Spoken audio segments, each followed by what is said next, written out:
I never thought I'd be sitting in a probate courtroom watching my own son try to have me declared incompetent. The fluorescent lights hummed overhead while Daniel, my only child, leaned back in his chair like he owned the place. His wife Sarah sat beside him, whispering something that made them both smirk. They thought this was already over. They thought I'd show up confused, maybe crying, definitely without a lawyer. They were counting on it. "Your Honor," Daniel's attorney began, "Mrs. Eleanor Whitmore is 72 years old and has shown significant cognitive decline over the past 18 months. Cognitive decline."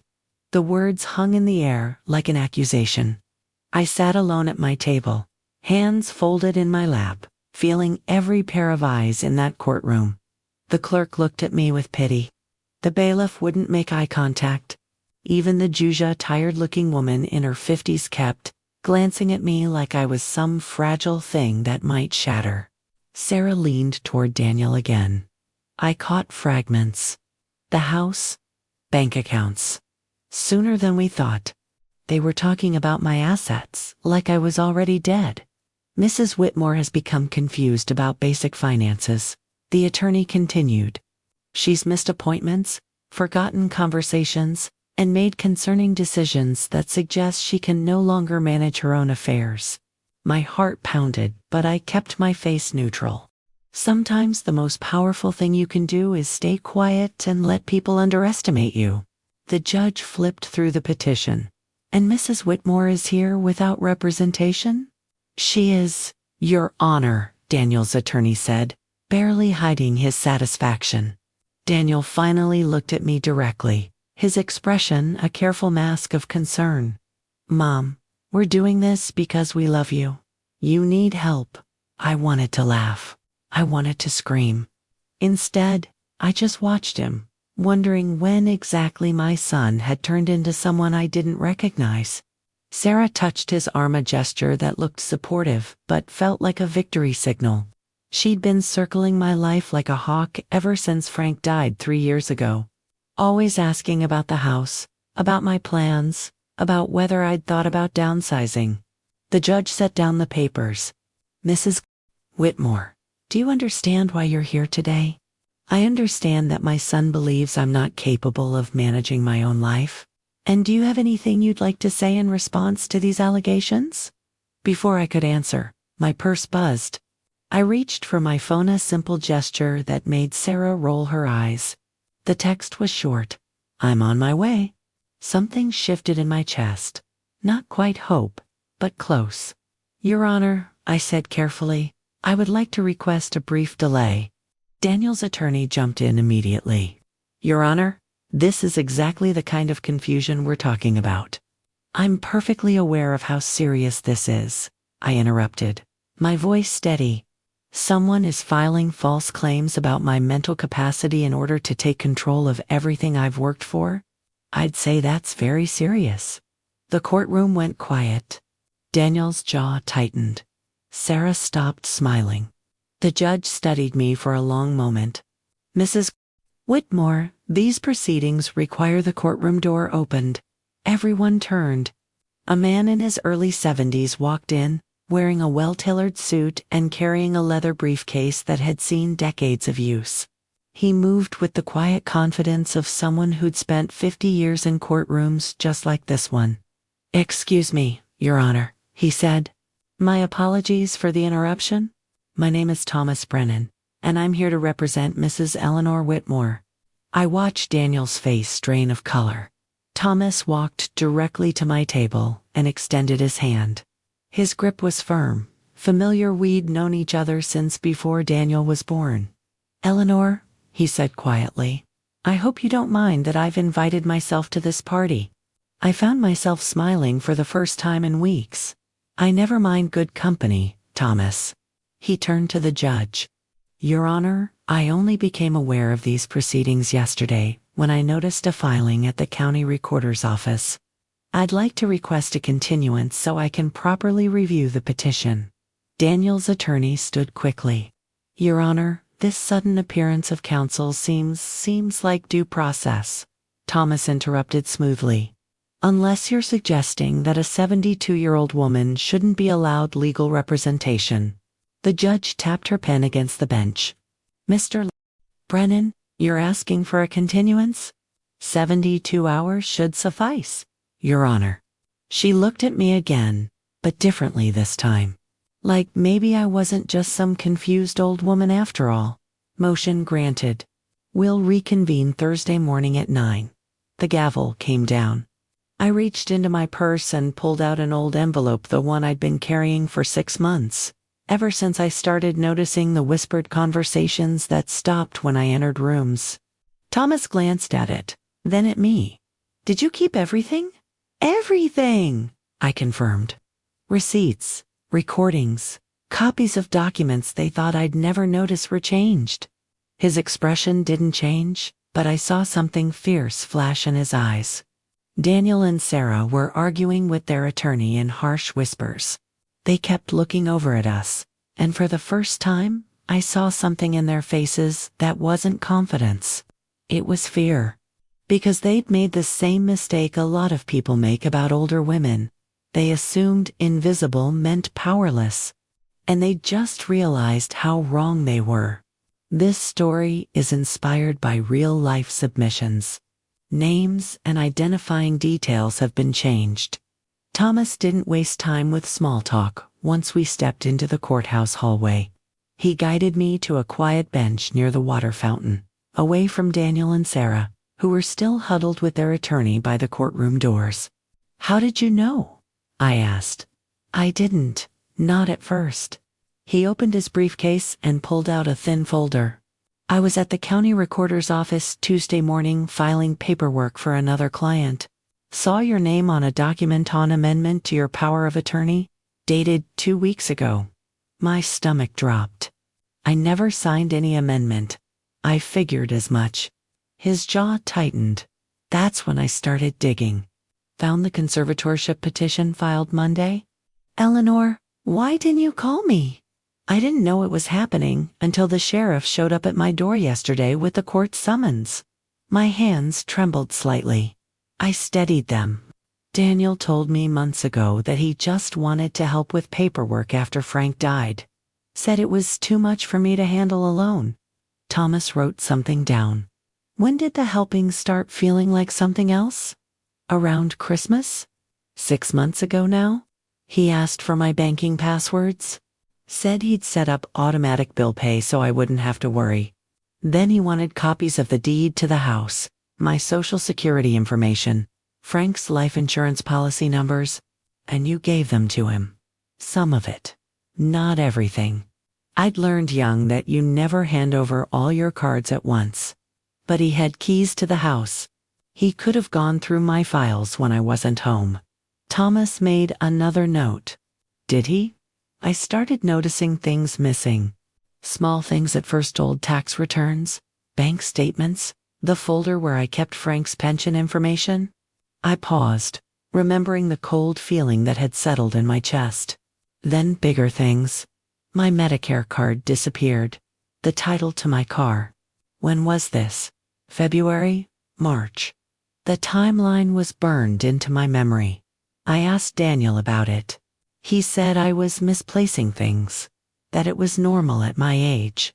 Sarah suggested I might want to see a neurologist. Thomas's expression darkened. Let me guess they offered to take you. They insisted. I could still hear Sarah's voice, so sweet and concerned. We just want to make sure you're okay, Mom. The appointment was scheduled for April 15th. I didn't go. Why not? Because I went to my own doctor instead. I'd made the appointment without telling them, paid cash so it wouldn't show up on insurance. Dr. Patterson gave me a full cognitive screening, mini mental state examination, memory tests, the works. Thomas leaned forward, and perfect scores across the board. I pulled a folded paper from my purse. He gave me a letter stating I showed no signs of dementia, Alzheimer's, or cognitive impairment of any kind. He took the letter, read it carefully, then looked at me with something like admiration. You knew they were building a case. I suspected. The word felt too mild for what I'd felt. the creeping dread, the hyperarence of every forgotten word, every misplaced key. So I started keeping records. Every conversation, every request, every time Sarah made a comment about my age or my memory. What kind of comments? Small digs at first. Are you sure you remember that correctly? Maybe you should write this down. You seem tired. Mom, have you been sleeping okay? I'd smiled through every one. Then they got more direct. She started telling people at church that I was struggling, that they were worried about me living alone. Thomas's pen moved quickly across his notepad. Witnesses. My friend Dorothy heard her. So did Pastor Mike. I'd been mortified when Dorothy told me. Sarah made it sound like I was wandering around confused, forgetting to eat, leaving the stove on. Were you doing any of those things? No. The word came out sharper than I intended. I'm 72, Thomas, not incompetent. I garden. I volunteer at the library. I balance my checkbook to the penny every month. He nodded slowly. They needed you to look incapable. They needed people to believe I was incapable. The distinction mattered. Because if everyone already thought I was declining, the conservatorship would look like the responsible thing to do. Smart. His tone was grim. Cruel, but smart. We sat in silence for a moment. Down the hall, Daniel was on his phone, pacing. Sarah kept glancing in our direction. There's more, I said quietly. Last month, I got a call from my bank. Someone tried to wire $50,000 from my savings account to an account in Daniel's name. Thomas's head snapped up. Did it go through? No. The bank flagged it as suspicious because the amount was unusual and I'd never done a wire transfer before. I'd nearly cried with relief when the manager called. They required me to come in person to authorize it. When I got there and said I hadn't requested any transfer, they froze the account and filed a report. Do you have documentation? Copies of everything. The bank manager, Mr. Chun, was very thorough. I patted my purse. It's all in here. Thomas exhaled slowly. Eleanor, this isn't just a conservatorship case anymore. This is elder financial abuse. Possibly fraud. I know. I'd known since the moment I saw that wire transfer attempt. That's why I didn't fight back right away. I wanted to see how far they'd go.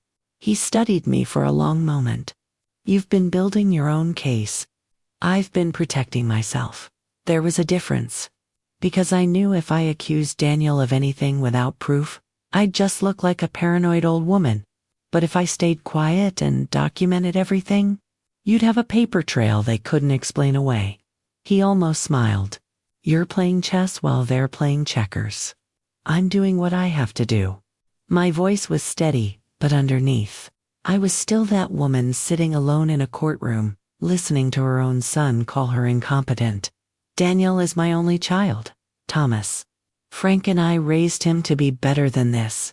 What changed? I looked down the hallway at my son, tall, successful, wearing a suit that probably cost more than my monthly grocery bill. I think he got tired of waiting for his inheritance. The words hung heavy between us. Thomas closed his folder. Thursday morning, I'm going to file a motion to dismiss this petition and request a full investigation into your finances. It's going to get ugly, Eleanor. It's already ugly. I stood up, smoothing my skirt. The question is whether I'm going to let them get away with it. He stood too, briefcase in hand. What do you want the outcome to be? I thought about that. About Daniel as a boy, before Sarah, before money became more important than family. About the grandchildren I barely saw anymore because Sarah always had an excuse. About the life Frank and I built together, the one they were trying to take apart piece by piece. I want my life back, I said finally.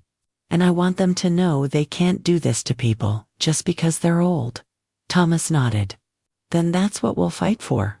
As we walked toward the exit, Daniel moved to intercept us. Mom, we need to talk. I looked at him and saw a stranger wearing my son's face. No, I said quietly. We don't. Not until Thursday. His expression flickered. Surprise, maybe? Or anger? You don't understand what you're doing. I understand perfectly. I kept walking. That's what scares you. Behind me, I heard Sarah's voice, sharp and frustrated. This wasn't supposed to happen. Thomas held the door open. Sunlight streamed in, bright and warm. No, I agreed softly, stepping outside. I don't suppose it was. Thomas called me that evening while I was making tea in my kitchen, the same kitchen where I'd raised Daniel, where Frank and I had our morning coffee for 38 years. I've been going through the bank records you gave me, he said without preamble. Eleanor, there are 5 separate transactions I can't account for. All initiated while you were at St. Mary's Hospital in March. I set down my mug carefully. I was only there for 2 days. Routine tests after my physical? I know. I pulled the Medicare records. Papers rustled on his end. You checked in March 19th at 8 a.m. for cardiac imaging and blood work. Standard stuff for someone your age. Someone your age. Even Thomas said it, though not unkindly. What transactions? I asked. 3 checks written from your household account. 1 for $9,000, 2 for $7,500 each. All made out to cash, all signed in your name. He paused. Were you planning any large purchases? No. My hands felt cold. I was in a hospital gown hooked up to an EKG machine. I wasn't writing checks. That's what I thought. His voice went quiet. There's also a change of address form filed with the post office that same week. Your mail was redirected to a P.O. box in Riverside that's 40 miles from your house. I never authorized that. The signature looks close enough that the post office accepted it. They're required to send a confirmation notice, but if your mail was already being redirected, I never got any notice. The room suddenly felt smaller. Thomas, what else? A power of attorney document was notarized on March 22nd. That's the one I saw at the county recorder's office. More papers rustled. It gives Daniel complete control over your financial and medical decisions. The notary stamp is legitimate.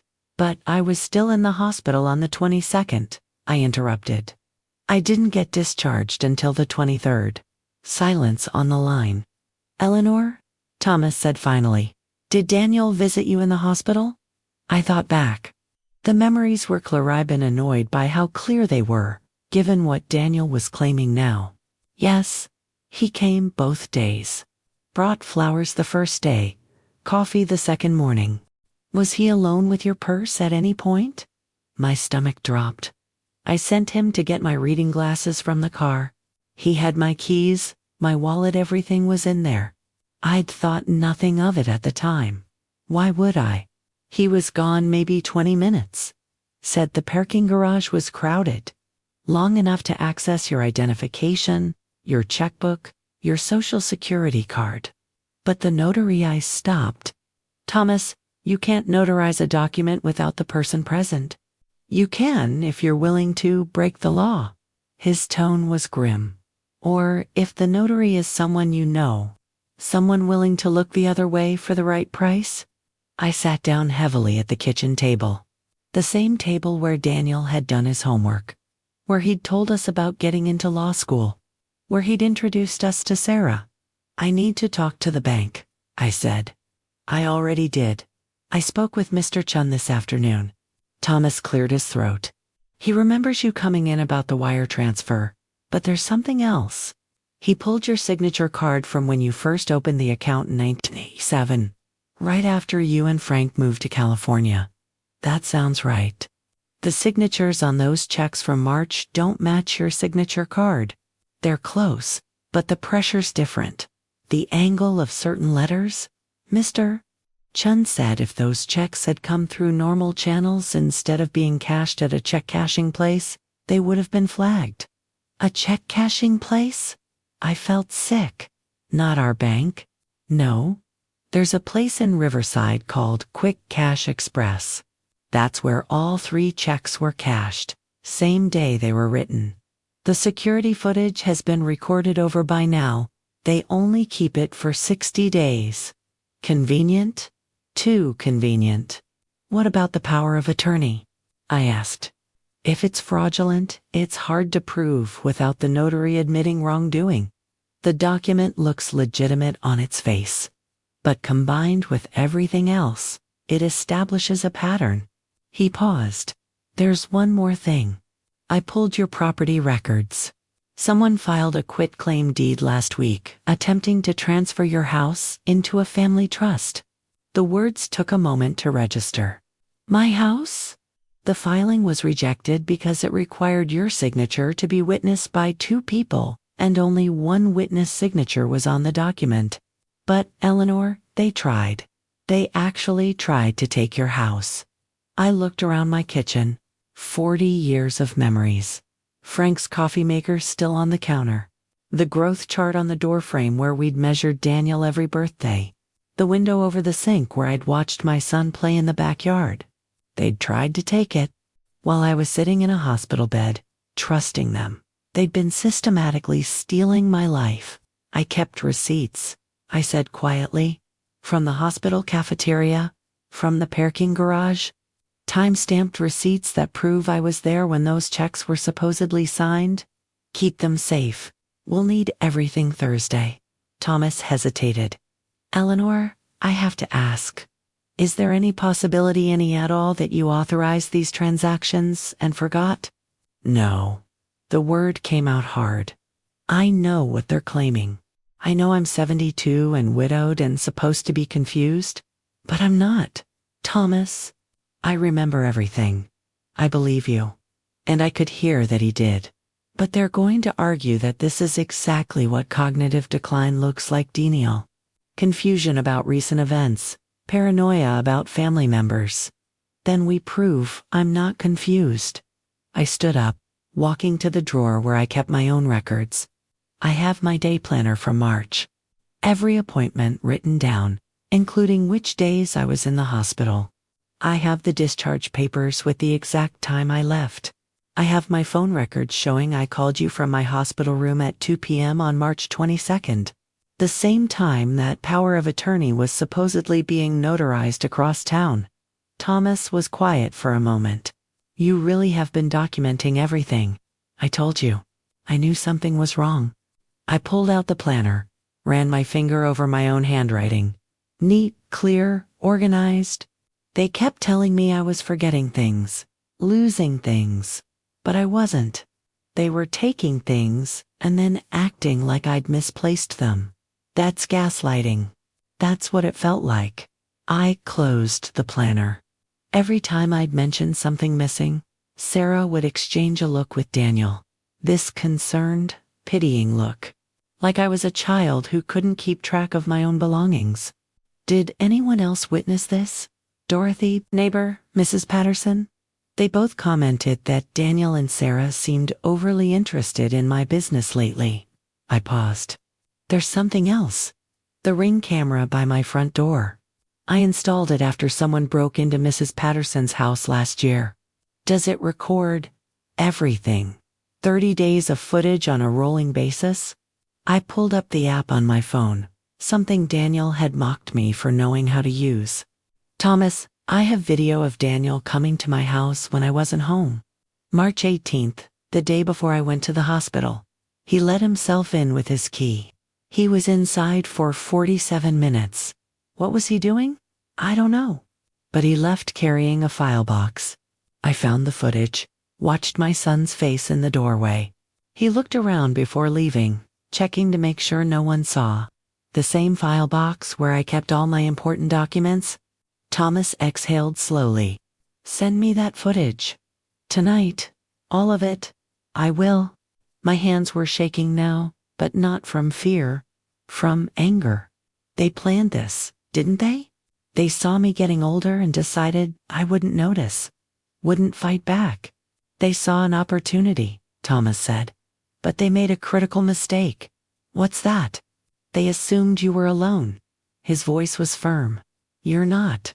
Not anymore. After we hung up, I sat at my kitchen table in the growing darkness. Outside, the streetlights came on one by one. Somewhere down the block, someone was grilling dinner. Life continued, normal and ordinary, while my own son tried to steal everything I had. My phone buzzed. A text from Daniel. "Mom, please don't do this. We can work it out." I stared at the message for a long time. Then I deleted it. Because we couldn't work it out. Not anymore. Some things, once broken, can't be fixed. You can only decide what to do with the pieces. And I was done letting other people decide for me. Thursday morning came too fast and too slow at the same time. I dressed carefully, a navy blue suit Frank had always liked, simple pearl earrings, sensible shoes, nothing too fancy, nothing that screamed I was trying too hard. Just a woman who had her life together. Thomas met me on the courthouse steps at 8:30.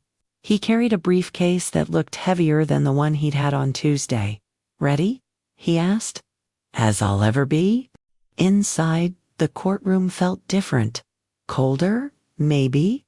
Or maybe I was just more aware of what was at stake. Daniel and Sarah were already seated. Sarah wore a cream-colored dress that probably cost more than my monthly utility bill.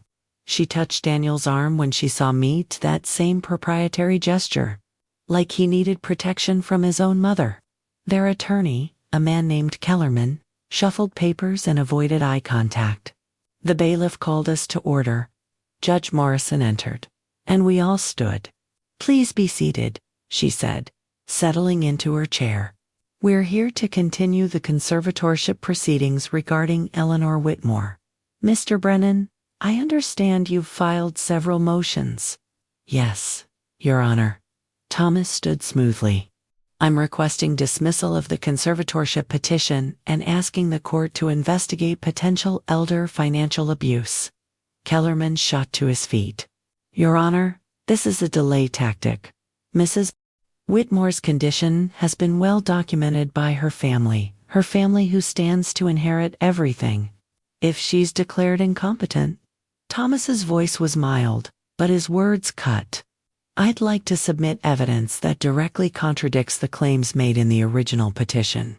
Judge Morrison gestured. "Proceed." Thomas pulled out a file. On March 20th of this year, Mrs. Whitmore underwent a comprehensive cognitive evaluation by her primary physician, Dr. Raymond Patterson.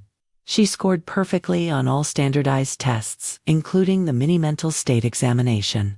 Dr. Patterson's letter, which I'm submitting now, states unequivocally that Mrs. Whitmore shows no signs of dementia, Alzheimer's, or any cognitive impairment. He handed the letter to the clerk, who passed it to the judge. Sarah leaned toward Kellerman and whispered something urgent. He shook his head slightly. "Your Honor," Kellerman said, "elderly patients often perform well in clinical settings but struggle with real-world tasks. That's why my clients have documented specific incidents, such as..." Judge Morrison asked, reading Dr. Patterson's letter. "Missed appointments, confusion about finances, misplaced important documents." Kellerman pulled out his own papers. "Mrs. Whitmore has repeatedly claimed items were stolen when they were simply misplaced due to memory issues." "Interesting." Thomas's tone was conversational. "Because I'd like to call a witness who can speak to that. If the court allows?" Judge Morrison looked up. "Who's your witness, Mr. Brennan?" "Maria Chun. She's the branch manager at First California, bank where Mrs. Whitmore has maintained accounts for over 30 years. I watched Daniel's face go pale. The clerk stepped out and returned with a woman in her 40s wearing a professional suit. Maria Chun raised her right hand and was sworn in. "Ms. Chun," Thomas began, "how long have you known Mrs. Whitmore?" "About 8 years. Since I started managing the Riverside branch." Maria's voice was calm and clear. "Mrs. Whitmore comes in regularly. She's one of our most organized customers. Can you describe her typical interactions?" "She brings a detailed ledger, reconciles her statements to the penny, asks intelligent questions about interest rates and fees." Maria glanced at me with something like respect. "She caught a bank error once that we'd missed." 73 cents in miscalculated interest? Someone in the gallery, maybe Dorothy, who'd insisted on coming, made a small approving sound. Thomas pulled out another document. On April 2nd, your bank flagged an unusual transaction on Mrs. Whitmore's account. Can you tell the court about that? Yes.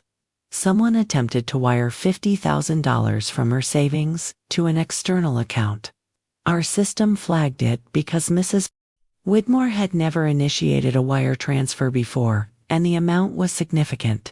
What happened next? We called Mrs. Whitmore immediately. She came to the bank within an hour and stated clearly that she had not authorized any transfer. Maria's expression hardened slightly. She was completely lucid, appropriately concerned, and made the decision to freeze the account without any hesitation or confusion. Did she seem disoriented or unable to understand the situation? Not at all. She asked exactly the right questions and requested copies of all documentation. She even asked me to note the time and date in our system. Maria looked at the judge. That's not the behavior of someone with cognitive impairment. Kellerman stood quickly. Your Honor, one moment of clarity doesn't prove I'm not finished. Thomas interrupted smoothly. Ms. Chun, were there other suspicious transactions you discovered? Yes. After Mrs. Whitmore requested a full audit, we found 3 checks written from her household account in March, all for large amounts, all cashed at check cashing facilities rather than deposited through normal banking channels. Did those checks match Mrs. Whitmore's signature on file?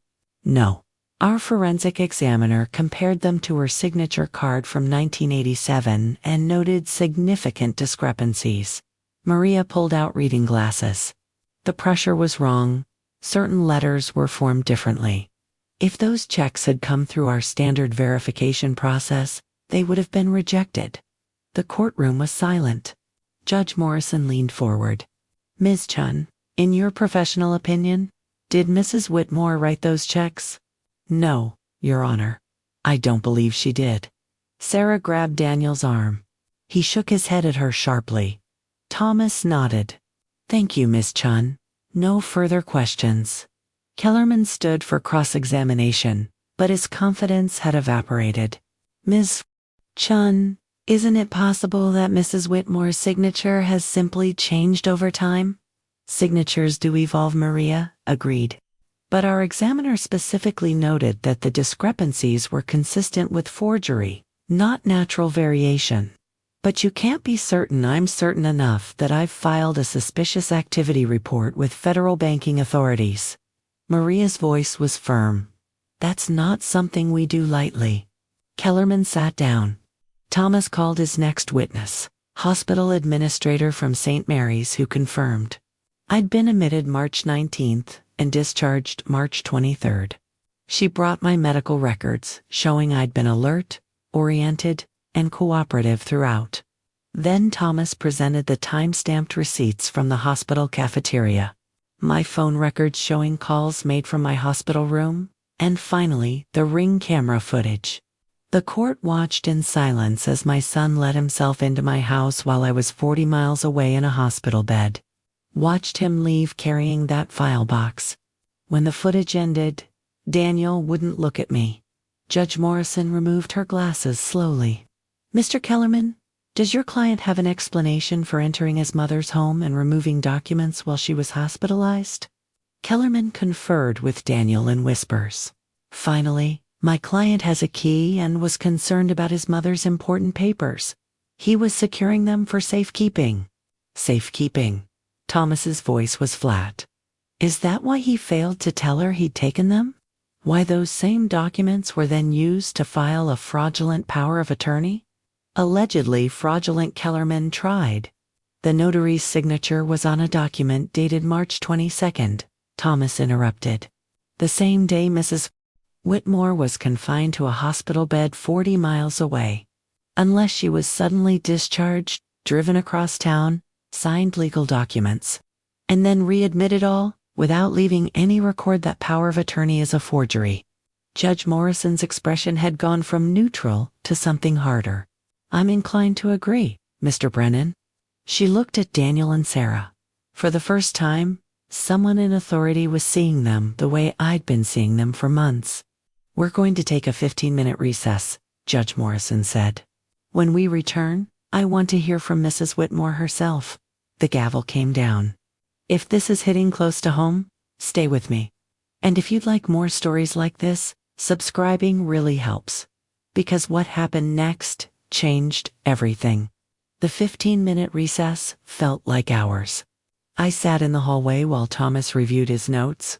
Down the corridor, Daniel and Sarah argued in harsh whispers. She kept jabbing her finger at him, and he kept shaking his head. Dorothy appeared with a paper cup of water. "You're doing great, Eleanor. I haven't done anything yet. You showed up? That's more than they expected." She squeezed my hand. Frank would be proud. When we returned to the courtroom, Judge Morrison's expression was unreadable. "Mrs. Whitmore, please approach the witness stand." My legs felt unsteady, but I walked forward. The bailiff swore me in. My hand didn't shake when I raised it. "Mrs. Whitmore," the judge began, "I've reviewed the evidence presented today. I'd like to hear directly from you about your mental state and your relationship with your son." I took a breath. "Your Honor, I'm 72 years old. My husband died 3 years ago. Some days are harder than others, but I'm not confused. I know exactly what's happening." "And what is happening?" "My son and his wife are trying to take everything I have while I'm still alive to see it."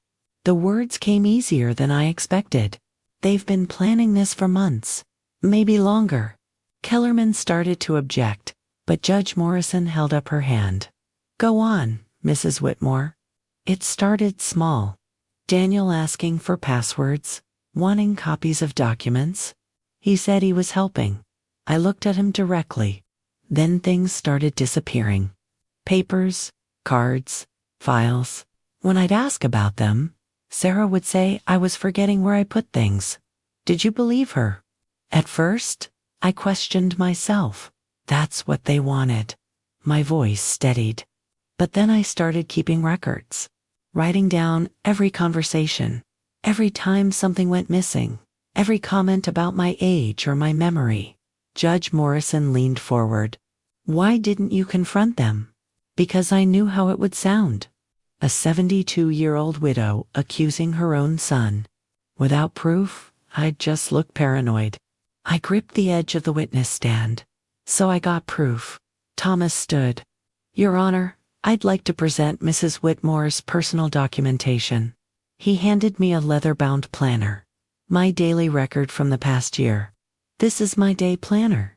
Every appointment, every phone call, every visitor. I opened to March. Here's March 19th hospital admission at 8 a.m. March 20th cardiac imaging completed. Results normal. March 22nd I called attorney Thomas Brennan at 2:15 p.m. from hospital room. The same day the power of attorney was supposedly notarized. Judge Morrison asked, "Yes, Your Honor. I was in a hospital bed 40 miles away when that document was allegedly signed." Kellerman stood. "Your Honor, my client maintains that his mother consented to these arrangements, but is now confused about the timeline." "I'm not confused." My voice cut through his. "I remember everything. The flowers Daniel brought, the coffee that was too sweet, the nurse who checked my vitals every 4 hours. Her name was Patricia, and she had 3 kids, and we talked about gardening." The courtroom went quiet. "I remember being in that hospital bed," I continued, wondering why Daniel kept asking about my file cabinet at home.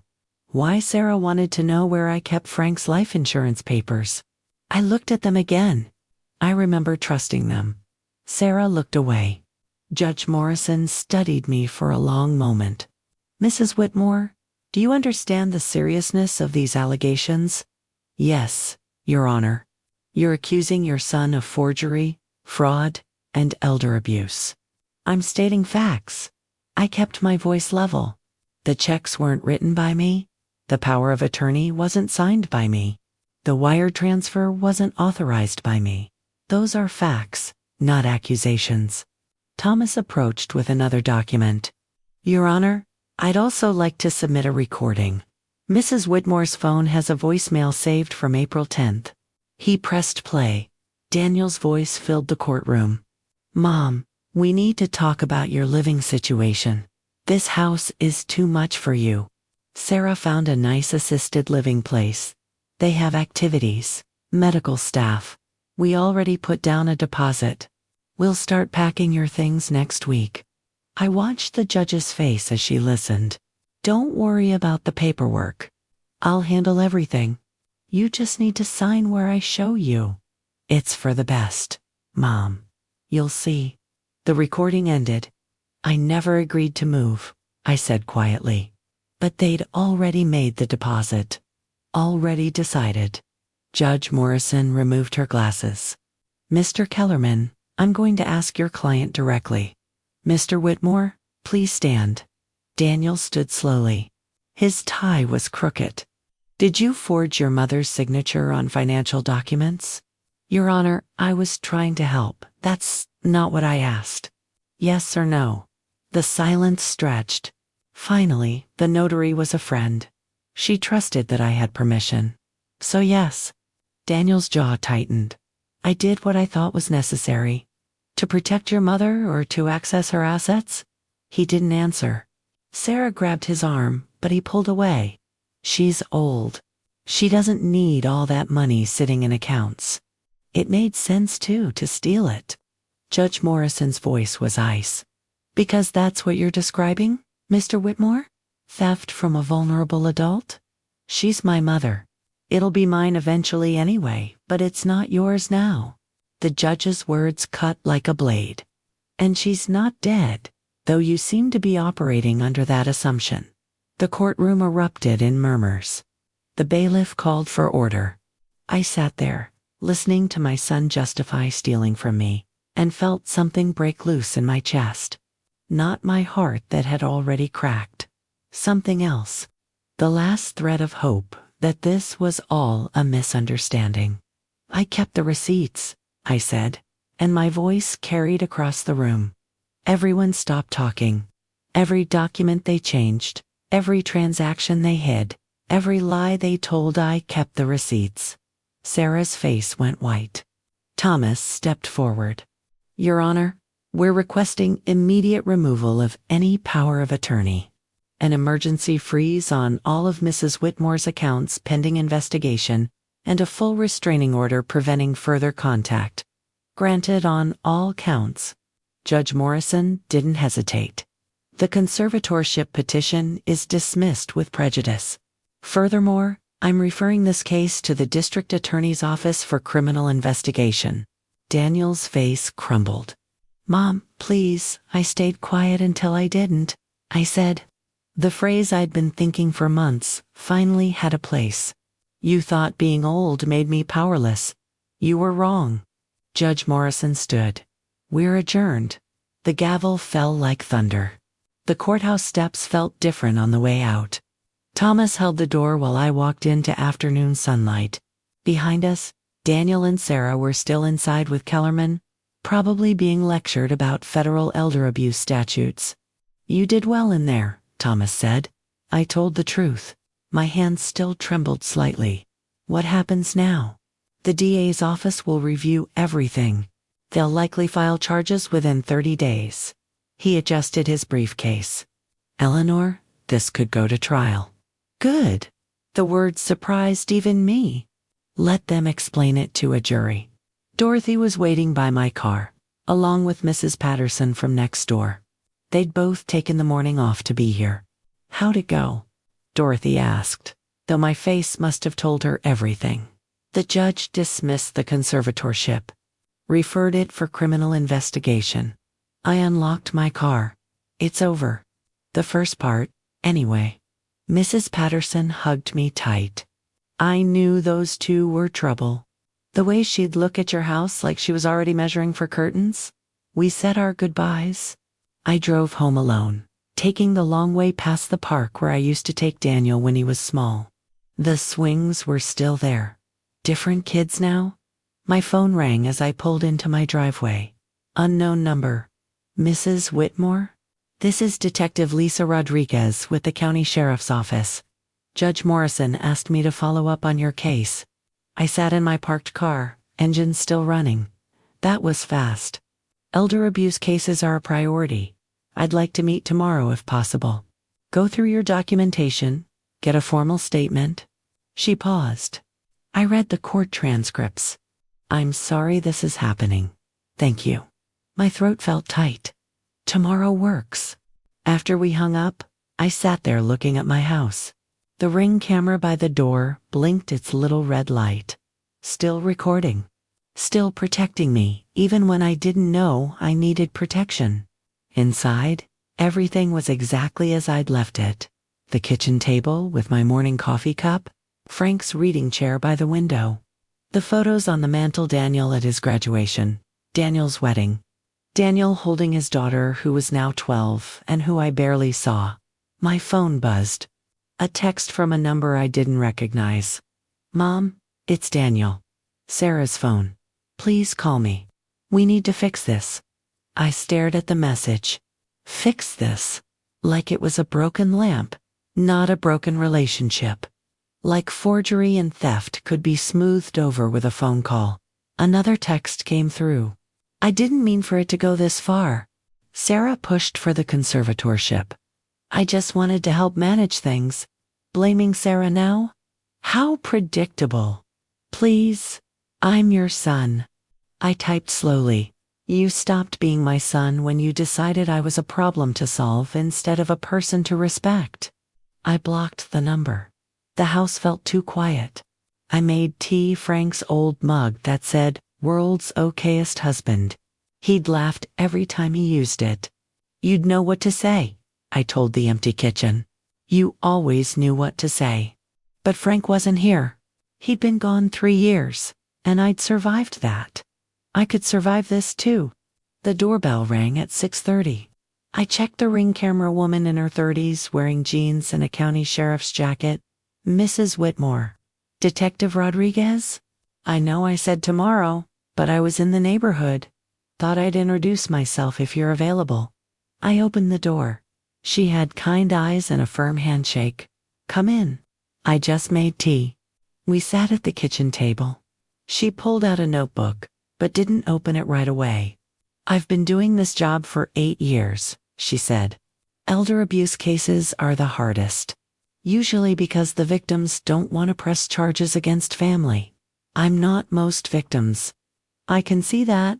She smiled slightly. The judge's note said, you documented everything. That's rare.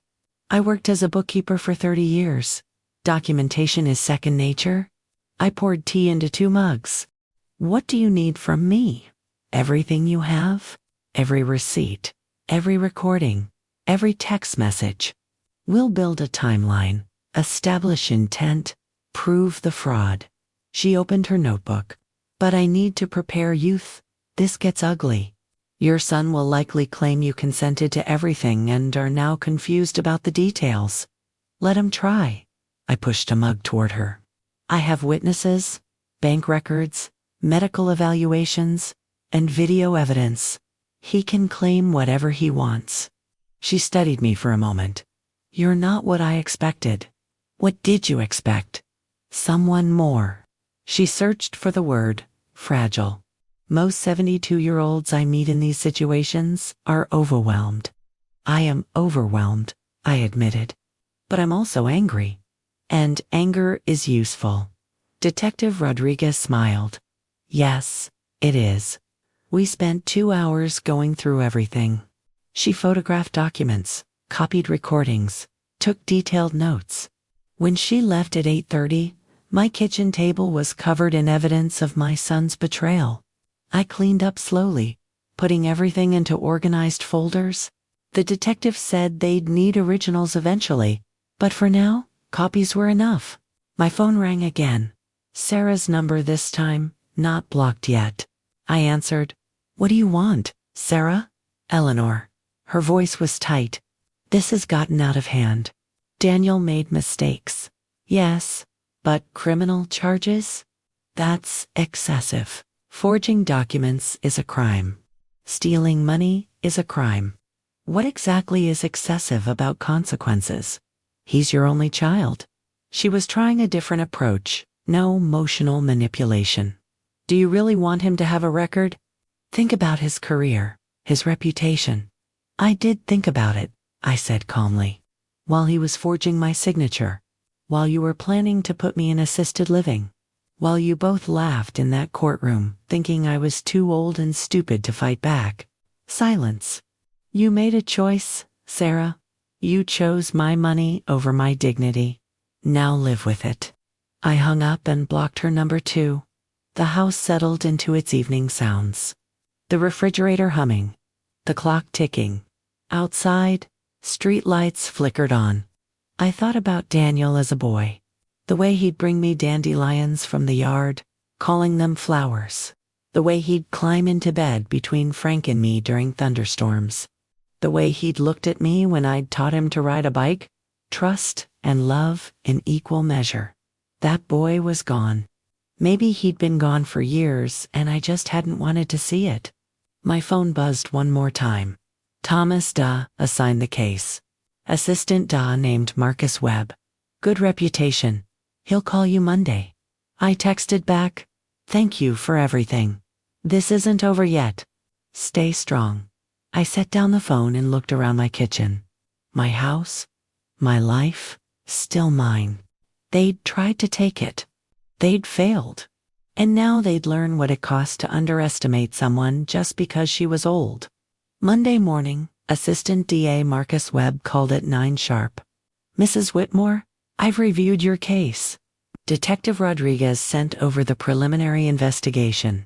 He had a no-nonsense voice. I'm filing charges this week.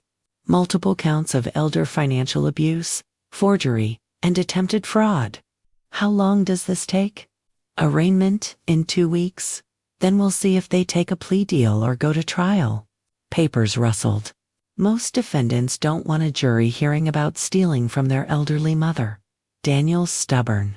So are you, apparently. I heard the smile in his voice. That works in our favor. After we hung up, I tried to settle into normal life. Watered the garden, made lunch, pretended my world hadn't shifted on its axis. Dorothy came by at 2 with groceries. You shouldn't be alone right now. I'm fine. You're not fine. Your son tried to steal your house. She put milk in the refrigerator with more force than necessary. Let people help you, Eleanor. So I let her stay. We had tea and talked about anything except Daniel, her grandson's baseball team, the new restaurant downtown, the weather, normal things, safe things. Wednesday, Detective Rodriguez called again. We executed a search warrant on your son's home office.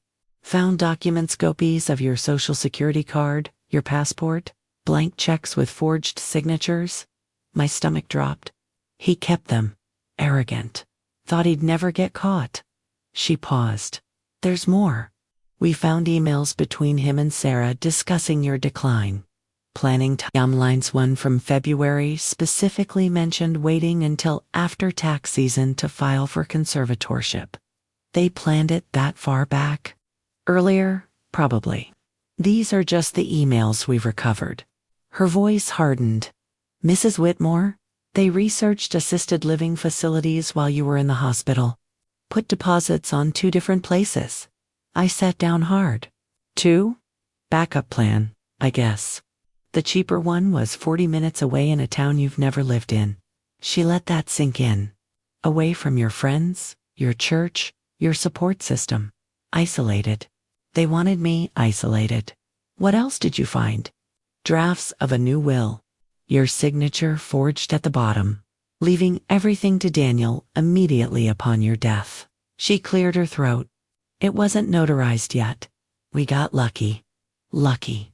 I'd almost lost everything because my son couldn't wait for me to die naturally. Friday arrived with a registered letter. Official court documents. Daniel and Sarah had been arrested Thursday afternoon, processed, and released on bail. Arraignment was scheduled for June 14th. Thomas called that evening. They lawyered up. Big firm out of Sacramento. They're claiming you gave verbal consent for everything and are now experiencing latenset paranoia. Of course they are.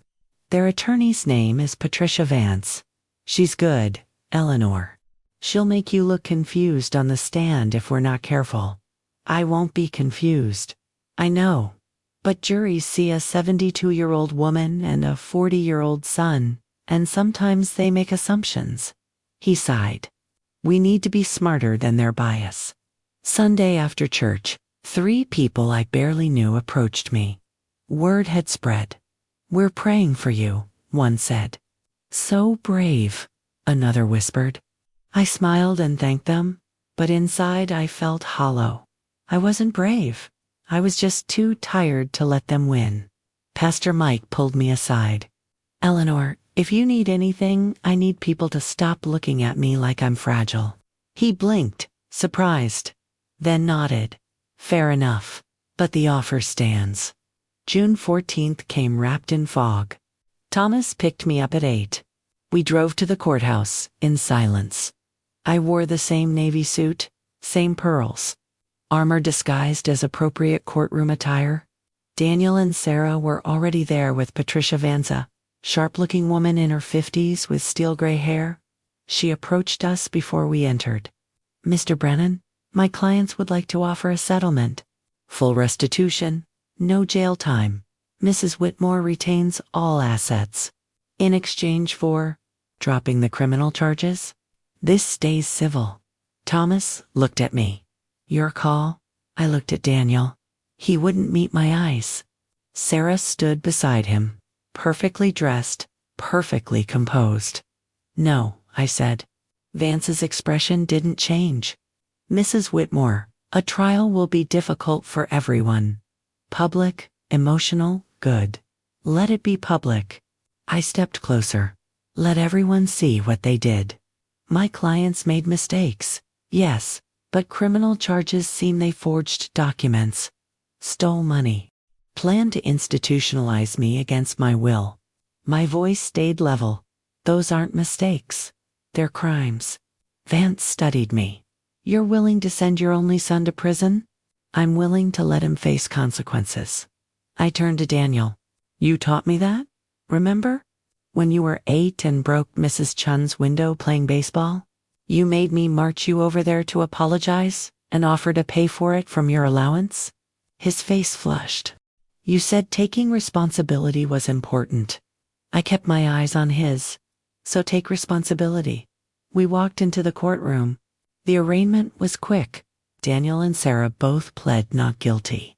The judge set a trial date for September and reinforced the restraining order: no contact, no proximity, no exceptions. Outside afterward, reporters waited. Apparently, elder abuse cases made good news. Mrs. Whitmore, how do you feel about your son facing prison time? I stopped on the courthouse steps. Thomas touched my arm in warning, but I spoke anyway. I feel like I raised him to know right from wrong. He chose wrong. I looked directly into the camera. Being someone's mother doesn't mean accepting abuse. Not at any age. The reporter scribbled notes. What would you say to other seniors facing similar situations? Document everything. Trust your instincts. And don't let anyone make you feel crazy for protecting yourself. I paused. Getting older doesn't make you invisible. It just shows you who thought you were. Thomas guided me away before more questions came. In his car, he smiled slightly. That'll be on the evening news. Good. I meant it. Maybe someone else will see it and realize they're not alone. We drove home through familiar streets. My house waited, solid and real. Inside, I made coffee and sat at Frank's chair for the first time in 3 years. I hope I'm doing the right thing, I told the empty room. But it didn't feel empty. It felt like mine again. And that was enough. Summer passed in a blur of depositions and evidence reviews.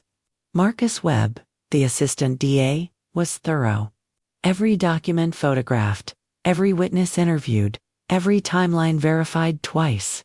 Their defense is falling apart, he told me in July. Vance is good, but facts are facts. Your medical records, bank statements, the Ring camera footage, it all contradicts their story. Will they take a plea? I offered one. Vance said no. He tapped his pen against the desk. I think Sarah's pushing to fight it. She's convinced a jury will sympathize with a son trying to help his aging mother. Even with the forged signatures, she's betting on reasonable doubt. Maybe the notary made an honest mistake. Maybe you did give verbal permission and forgot. He met my eyes. That's why your testimony matters. You need to be clear, consistent, and absolutely certain. I am certain. I know. But Patricia Vance will try to shake that. She'll bring up your age, your widowhood, whether you're on any medications. She'll imply that grief affected your judgment. Let her try. August brought the trial closer. Detective Rodriguez called with updates. They'd found more evidence a storage unit Daniel had rented filled with my belongings. Photo albums, Frank's watch, my mother's china. He was moving your things out piece by piece, Rodriguez said. Probably planning to claim you'd agreed to downsize. I sat in my kitchen holding Frank's watch, returned to me in an evidence bag. How long was he planning this? Based on the storage rental agreement? At least a year. A year. While I grieved Frank, while I tried to rebuild my life, my son was dismantling it. September arrived cold and gray. The trial started on a Tuesday. The courtroom was packed reporters, curious locals, even some law students observing. Marcus Webb gave his opening statement. Clear, factual, devastating. He laid out the timeline, the forged documents, the stolen money. He showed the jury the Ring camera footage of Daniel entering my house unauthorized. Then Patricia Vance stood. Ladies and gentlemen, this is a tragedy. But it's not a crime. Her voice was warm, sympathetic. Daniel Whitmore loves his mother. When he saw her struggling after his father's death, he tried to help. Did he make mistakes? Yes. Did he overstep? Perhaps. But criminal intent? No. She painted a picture of a grieving widow, confused and alone, misinterpreting her son's help as betrayal. Mrs. Whitmore is 72 years old. Vance continued. She's been through tremendous loss. Is it possible she gave permission for these financial arrangements and, in her grief, simply doesn't remember? I watched the jury. A few nodded slightly. Vance called her first witness a neighbor I barely knew who testified that I'd seemed forgetful at a HOA meeting last year. She asked the same question twice, the neighbor said. I worried about her living alone. Marcus cross-examined. Did Mrs. Whitmore seem incapable of managing her affairs? Well, no. But did she miss paying HOA dues? No. Did she neglect her property? No. Her yard is beautiful. So she asked a question twice at a meeting, but otherwise functioned perfectly well. The neighbor hesitated. I suppose so. The trial continued for 3 days. Witness after witness. Bank managers, hospital staff, the notary who'd forged my signature she'd already taken a plea deal and testified against Daniel. He told me his mother had agreed but couldn't come in person, she said, voice shaking. He paid me $500 to backdate the notarization. Sarah took the stand Thursday afternoon. She wore a pale pink dress, pearls, an expression of wounded dignity. I love my mother-in-law, she began when Vance asked about our relationship. We were trying to help her transition to a safer living situation. She's getting older, and we worried. Did Mrs. Whitmore seem confused to you? Often. She'd forget conversations we'd had, misplace things constantly. Once she called Daniel 3 times in one day, asking the same question. I wrote on my legal pad, lies. Thomas put his hand over mine gently. Marcus stood for cross-examination. Mrs. Whitmore Cheen, you mentioned concerns about your mother-in-law's memory. Did you ever suggest she'll see a doctor? We tried. She refused. That's not what medical records show.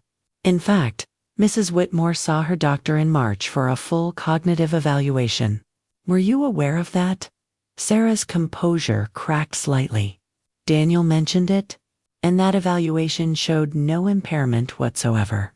Doesn't that contradict your claims of constant confusion? Tests don't show everything. Did you put deposits on assisted living facilities while Mrs. Whitmore was hospitalized? We were researching options to facilities, 40 and 60 minutes from her home, away from her friends, her church, her support system. Why so far away? Were you isolating her? Mrs. Whitmore keen. Objection. Vance stood quickly. Withdrawn. Marcus smiled slightly. No further questions. Friday morning, I took the stand. Marcus asked me to tell my story. I did, simply and clearly. The missing documents, the forged signatures, the way they'd made me doubt my own memory. They kept saying I was confused, I said. But I wasn't. I knew exactly what was happening. I just couldn't prove it yet. Why did you wait to report it? Because I knew how it would look. An old woman accusing her son? Without evidence, I'd just seem paranoid. I looked at the jury. So I got evidence. Marcus showed them my day planner, my organized records, the receipts I'd kept. Then Patricia Vance approached for cross-examination. Mrs. Whitmore, you've been through tremendous grief, haven't you? Yes. Losing your husband after 38 years of marriage, that must have been devastating. It was. Did you experience depression afterward? Some sadness? Yes. That's normal. Did your doctor prescribe any medication? Briefly. I stopped taking it after 3 months because I didn't need it anymore. Vance paced slowly. You're 72 years old. Do you ever forget things? Sometimes. Everyone does. Have you ever misplaced your keys? Once or twice. Forgotten an appointment? Rarely, but yes.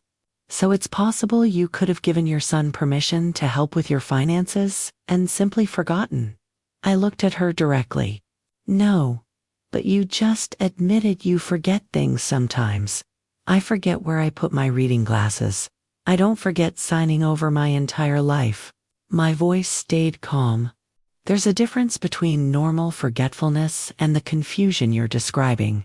I know that difference. Do you? Vance's tone sharpened. Or are you so convinced of your son's betrayal that you can't see he was trying to help? If he was trying to help, why did he forge my signature? Why did he steal $24,000 from my accounts? Why did he move my belongings to a storage unit without telling me? I leaned forward. That's not help. That's theft. The courtroom was silent. Vance tried a few more questions, but I didn't waver. When I stepped down, I caught Daniel's eye. He looked away. Closing arguments came Monday morning. Marcus was brilliant, methodical, passionate, undeniable. Vance made one last attempt at sympathy. Don't send a son to prison for trying to care for his mother. The jury deliberated for 6 hours. When they returned, the forewoman stood. On all counts, we find the defendant guilty. The gavel fell. I don't want you to miss what happens next. Subscribe so you can find stories like this again. Daniel's face crumbled. Sarah started crying. Their attorney immediately filed for appeal. But it was over. The part that mattered, anyway. Outside, reporters swarmed. I gave them nothing but a small smile and kept walking. Justice felt quieter than I expected. And heavier.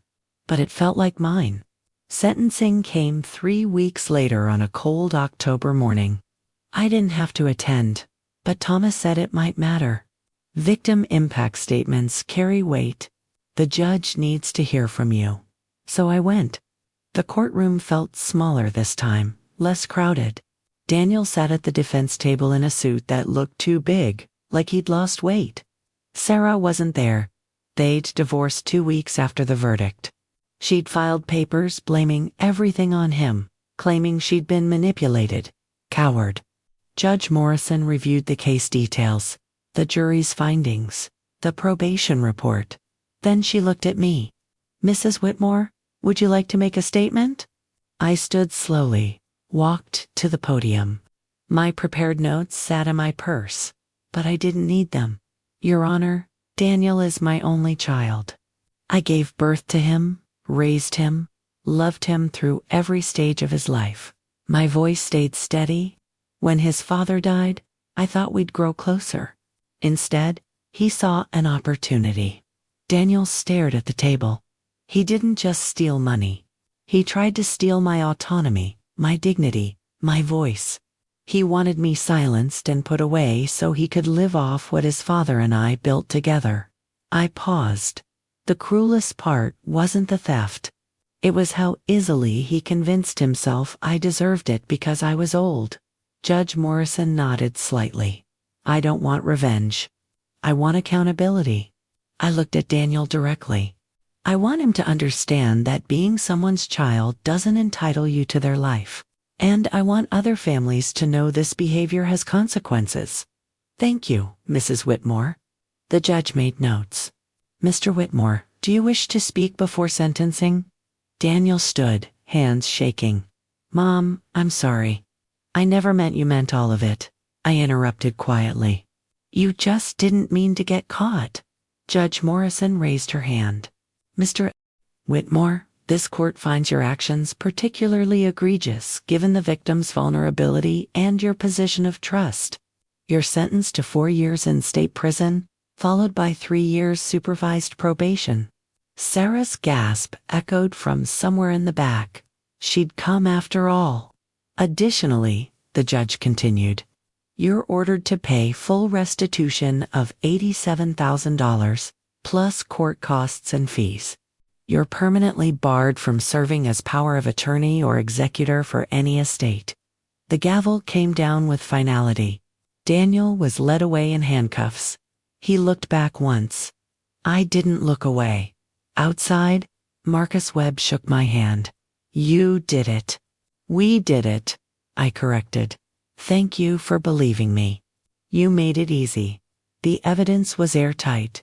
He smiled. Most victims don't fight back this hard. Most victims are told they're too old to know better.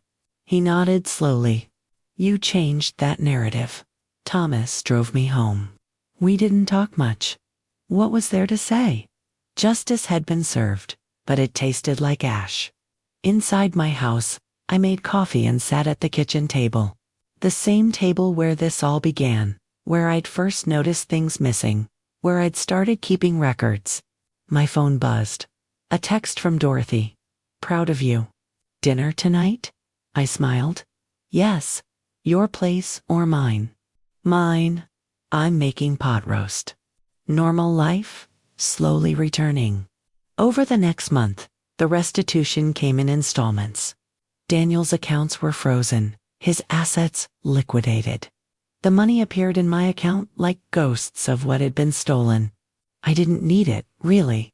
Frank's life insurance and pension kept me comfortable, but it was the principal taking back what was mine. Detective Rodriguez called in November. Thought you'd want to know Sir has been charged as an accessory. Lesser charges, but still. Good. You sound tired. I am tired of anger, tired of fighting, tired of the whole ordeal, but I'm okay. You're more than okay, Mrs. Whitmore. You're a survivor. After we hung up, I walked through my house. Every room intact, every belonging in its place. Mine again. Fully, completely mine. I picked up Frank's photo from the mantel. We did okay, I told him. Raised a son who lost his way. But we built something he couldn't destroy. The house creaked in response, settling into evening. December brought the first letter from Daniel. Forwarded through the court system. Screened for appropriateness. Mom, I know sorry isn't enough. I know I betrayed you in ways I can't undo. Prison gives you time to think, and I've been thinking about where I went wrong. It started small thinking, I knew better. Thinking age meant you needed managing. Sarah encouraged it, but that's not an excuse. I made the choices. I don't expect forgiveness. I don't deserve it. But I want you to know I finally understand what I did. Not just the legal crimes, but the human ones. I treated you like an obstacle instead of a person. I hope you're well. I hope you're living the life you fought so hard to keep. You were always stronger than I gave you credit for. Your son, Daniel, I read it 3 times. Searched for manipulation, for hidden agenda. Found only exhaustion and regret. I didn't respond. Not yet. Maybe not ever. Some bridges, once burned, aren't meant to be rebuilt. Christmas came quietly. Dorothy hosted dinner. Pastor Mike stopped by with cookies. Mrs. Patterson invited me to her New Year's party. Life continued, smaller but steadier. One evening in January, I sat down with my lawyer, not Thomas, a different one specializing in estate planning. Young woman, sharp eyes, no condescension. I want a new will, I told her. Ironclad. Witnesses, video documentation, the works. Of course. Who are your beneficiaries? I'd thought about this carefully. Split between 3 charities, one for elder abuse prevention, one for legal aid, one for women's shelters, and a small amount to my granddaughter's education fund, managed by an independent trustee until she's 30. Not your son. My son made his choices. I signed the first page. I'm making mine.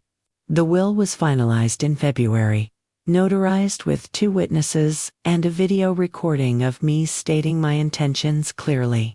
This can't be contested, the lawyer assured me. You're clearly competent, and we've documented everything. Good? I paid her fee and walked out feeling lighter. March arrived with the first signs of spring. A year since Daniel's hospital visit, since this all began. I planted tomatoes in the garden, joined a book club at the library, started volunteering at a senior center, helping others navigate legal documents and financial planning. You're good at this, the center director said after my first workshop. Have you considered doing more? Maybe. The idea grew on me. People need to know their rights. So I did. Once a month, I taught a class on protecting yourself from financial abuse, shared my story, showed people how to document, how to advocate, how to fight back. Don't let anyone make you feel powerless, I told a room of seniors in April. Age is just a number. Your mind, your rights, your voices don't expire. An older man in the back raised his hand. What if it's your own family?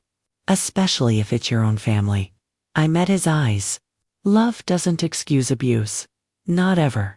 After class, 3 people approached with their own stories.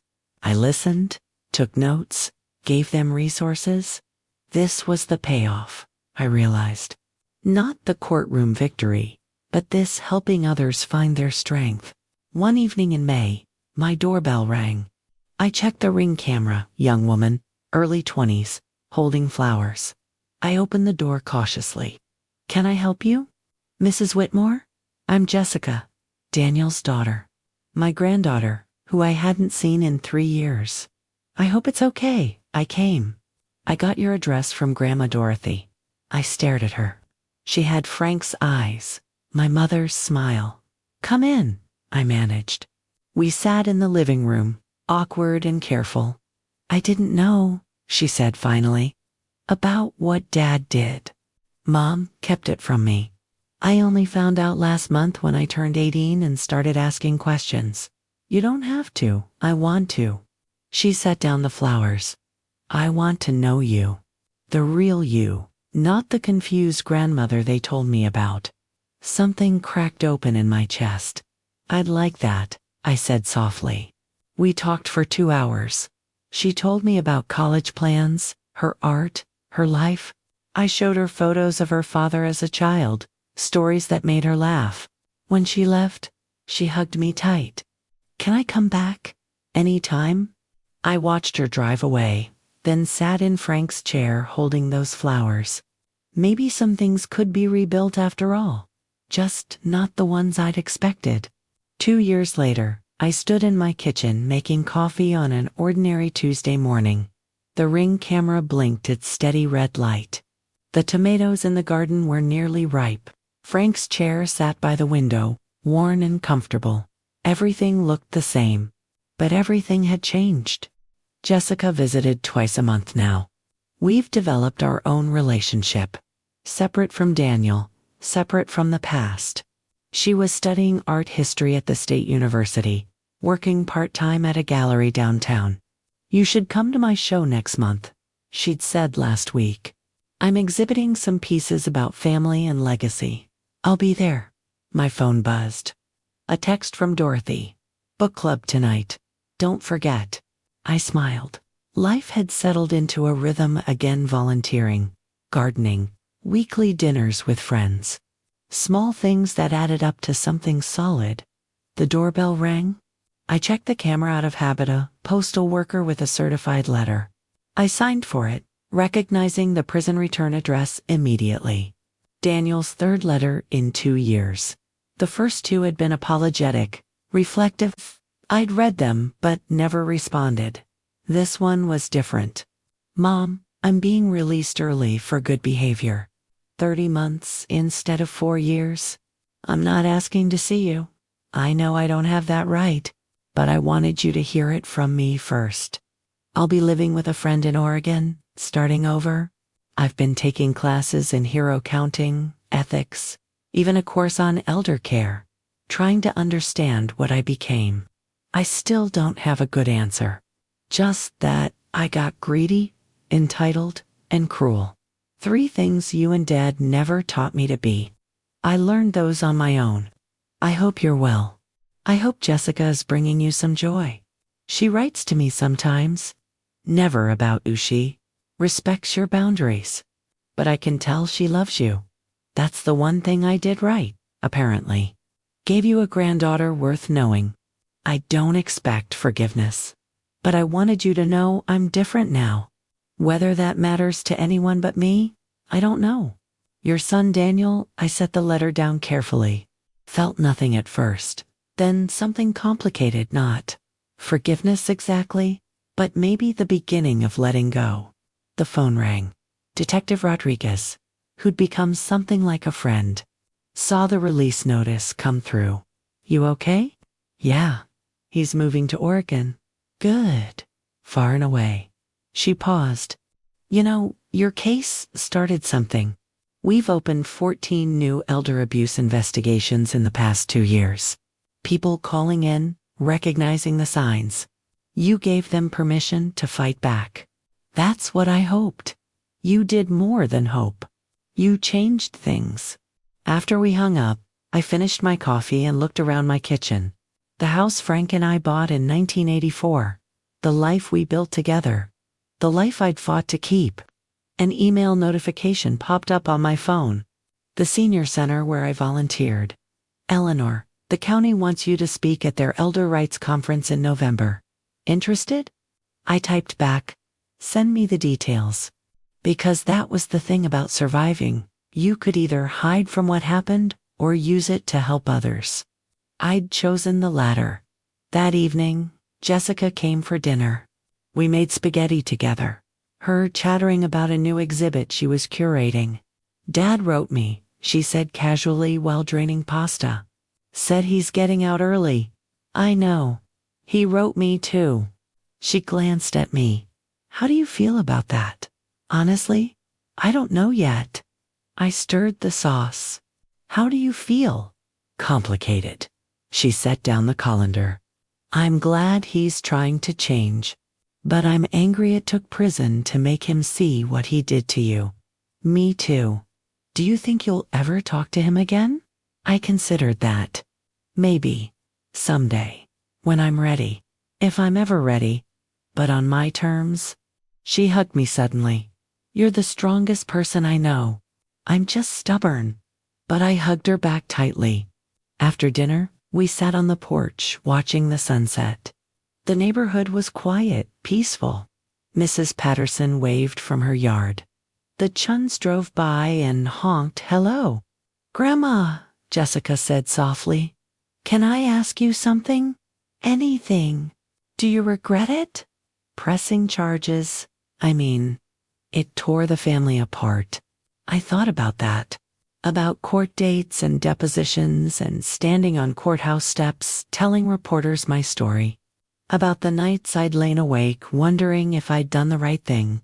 The family was already torn apart, I said finally. I just refused to pretend it wasn't. She nodded slowly. That's what my art show is about. The difference between breaking something and revealing it was already broken. Smart girl. I learned from the best. We sat in comfortable silence as the sky turned pink, then orange, then purple.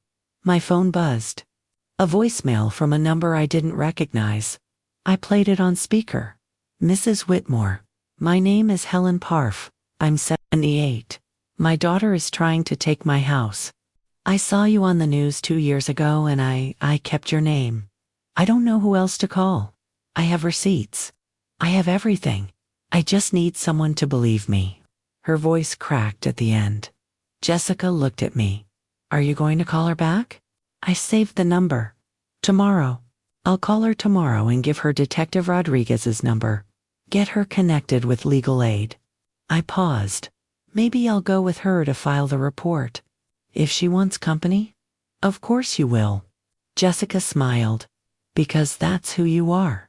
Later, after Jessica left, I sat at my kitchen table with Helen Park's number in front of me. Thought about how scared she must be, how alone. I'd been there. I knew that feeling. But I also knew the other side. Knew that speaking up was terrifying, but silence was worse.